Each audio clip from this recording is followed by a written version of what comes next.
Alam nyo Karisbakers, gustong gusto ko tong speaker na to. Kasi nga, ilang buwan ko na tong ginagamit at ang nagustuhan ko rin dito is long lasting yung battery niya. 8 hours playtime to and meron tong dual speaker. Tapos ang maganda sa kanya is bass boosted na rin to. Kaya kung mahilig kayo magpatugtog and buong buo yung mga tugtog, yung mga tunog na gusto nyo, itong marirecommend ko sa inyo. Bukod sa magandang RGB lights niya, pwede nyo ring i-turn off ang RGB lights niya kung ayaw nyo naman may RGB lights. At tapos meron na rin tong 3.5 jack and then Type-C na rin siya ang charging niya.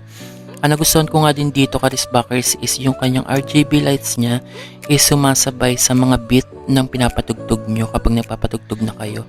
And ang maganda rin dito is splash proof na rin to, na kahit maulanan siya is okay lang. Kasi nga meron na siyang splash proof. Kaya kung nagustuhan nyo yung gantong speaker, kasi i-recommend ko to kasi matagal ko na itong ginagamit, ilalagay ko nilang dyan ang yellow basket. Speaker to, Bluetooth speaker to na bass boosted from TechLife. Ang model niya is TLBS00. Kaya kung gusto mo rin gantong speaker, check out na.